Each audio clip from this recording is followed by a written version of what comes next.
ശബരിമലയിൽ കുട്ടികളുടെ ദർശന ക്രമീകരണം സംബന്ധിച്ച് പരാതികൾ ലഭിച്ചെന്ന് സംസ്ഥാന ബാലാവകാശ കമ്മീഷൻ. കുട്ടികൾക്ക് കൂടുതൽ സമയം ക്യൂ നിൽക്കേണ്ടി വരുന്നത് ബുദ്ധിമുട്ട് ഉണ്ടാക്കുന്നുവെന്നാണ് പരാതികൾ. ഇത് സംബന്ധിച്ച് വിലയിരുത്തലുകൾ നടത്താൻ ബാലാവകാശ കമ്മീഷൻ ചെയർമാന്റെ നേതൃത്വത്തിലുള്ള സംഘം സന്നിധാനത്ത് സന്ദർശനം നടത്തി. ദർശനത്തിനുള്ള ക്യൂവിൽ കുട്ടികൾ ബുദ്ധിമുട്ട് നേരിടുന്നുണ്ട്. ഇത് സംബന്ധിച്ച് കമ്മീഷൻ ലഭിച്ച പരാതികൾ വിലയിരുത്താനാണ് ചെയർമാൻ TV മനോജ്, അംഗങ്ങളായ B മോഹൻകുമാർ, KK ഷാജു എന്നിവർ സന്നിധാനത്തെത്തിയത്. പമ്പ മുതൽ സന്നിധാനം വരെ നടത്തിയ പരിശോധനയിൽ പരാതി ശരിയെന്ന് കണ്ടെത്തി. നിലവിലെ പരാതികൾ പരിഹരിക്കപ്പെട്ടിട്ടില്ല. പരിഹാര നടപടികൾക്ക് നിർദ്ദേശം നൽകുമെന്ന് കമ്മീഷൻ ചെയർമാൻ പറഞ്ഞു. ഇന്നലെ ഞങ്ങൾ പമ്പയിൽ വൈകുന്നേരം എത്തി.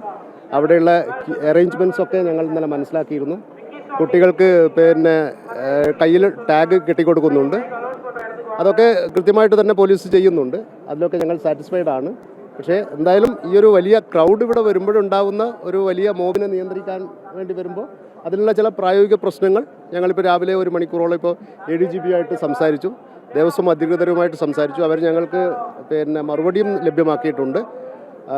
ഇനി എന്തൊക്കെ ചെയ്യാൻ പറ്റുമെന്നുള്ളത് ഒരു മീറ്റിംഗ് കൂടെ ഉന്നത അധികാരികളുമായിട്ട് ഒരു മീറ്റിംഗ് കൂടെ നടത്തിയതിന് ശേഷം എന്തെങ്കിലും ചെയ്യാൻ പറ്റുമോ എന്നുള്ളത് പരിശോധിക്കുന്നു. Sabarimala police chief coordinator S ശ്രീജിത്തുമായി കമ്മീഷൻ കൂടിക്കാഴ്ച നടത്തി.